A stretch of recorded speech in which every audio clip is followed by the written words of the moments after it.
Olá! Hoje a gente vai mergulhar na história de uma das figuras mais complexas, eu diria, entre a fé e o ocultismo, São Cipriano. Um homem que é venerado pela igreja, mas que ao mesmo tempo tem o nome ligado a um dos mais famosos livros de magia negra que existem. E é aqui que o paradoxo começa. De um lado da moeda, um santo. Do outro, um feiticeiro. Como é que a mesma pessoa consegue ser essas duas coisas tão opostas? É essa pergunta que vai guiar a gente hoje.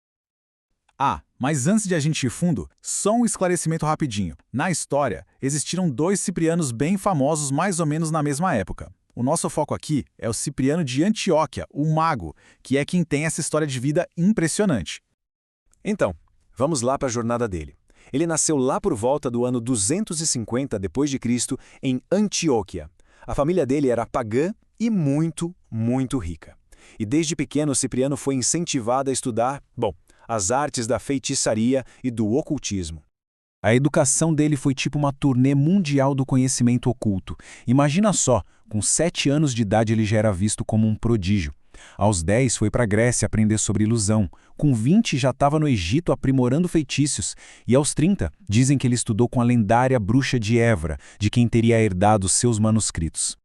E nessas viagens, lá por Esparta, ele foi ainda mais fundo em práticas bem mais sombrias, como a necromancia. A ideia de conversar com os mortos para descobrir segredos era só mais uma das especialidades dele.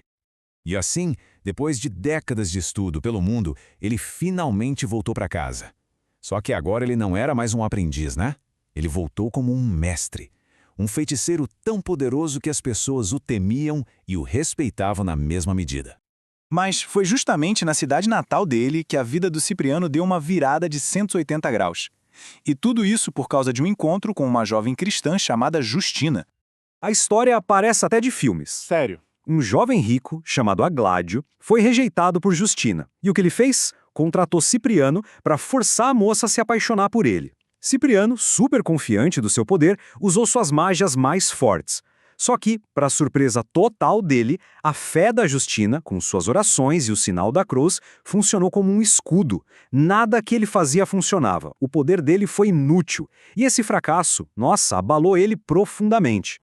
E o ponto de virada é esse. Ele não só mudou de crença, ele fez algo drástico. Cipriano botou fogo em todos os seus preciosos livros de magia e doou toda a sua fortuna. Foi uma renúncia completa, um corte radical com o passado. E essa nova identidade foi posta à prova. Diz a lenda que fantasmas de bruxas apareceram para ele, pedindo ajuda, e foi aí que ele declarou com toda a firmeza sua nova fé.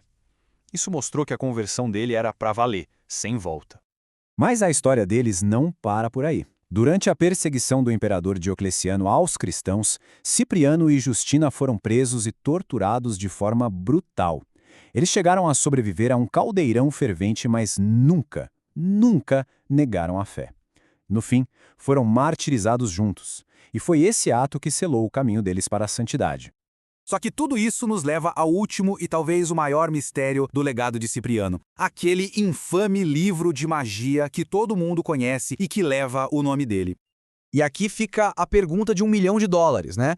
Se o cara queimou tudo, como é que pode existir um livro com os feitiços dele? A conta não fecha, certo? Vamos tentar entender isso. Esse grimório, que ficou conhecido como o Livro da Capa Preta, é basicamente um compilado de rituais, simpatias e até a tal oração da cabra preta milagrosa. Ele promete poder para conseguir amor, saúde, dinheiro, ou seja, exatamente o tipo de coisa que o Cipriano convertido teria feito questão de destruir. A pista mais clara que a gente tem, talvez, seja a data. A primeira edição desse livro, que se tem notícia, foi publicada em 1846. Isso é quase 1.500 anos depois da morte do Cipriano. É um intervalo de tempo gigantesco. Então, por causa desse tempo todo e da própria história da conversão dele, os estudiosos concordam que o livro é pseudopigráfico. É um nome complicado, eu sei, mas significa basicamente que foi falsamente atribuído a ele, ou seja, ele não é o autor. Alguém escreveu ou juntou tudo muito tempo depois e usou o nome dele para dar mais autoridade e mistério para a coisa toda. Então, de onde ele veio? A teoria mais aceita é que, séculos depois, alguém juntou vários textos de magia e atribuiu tudo a ele. Olha que irônico. O fato de o Cipriano ter queimado os manuscritos originais acabou criando uma lenda, uma demanda enorme por aquele conhecimento perdido e transformou o nome dele numa espécie de marca poderosa no mundo do ocultismo. No fim, a gente fica com essa pergunta, né? A história nos mostra um homem de extremos, um mago superpoderoso que se tornou um mártir devoto. Mas o nome dele também vive num livro que ele quase com certeza não escreveu. Santo, feiticeiro ou talvez uma lenda que foi construída tanto pela fé quanto pelo medo? A resposta, quem sabe, esteja em algum lugar no meio de tudo isso.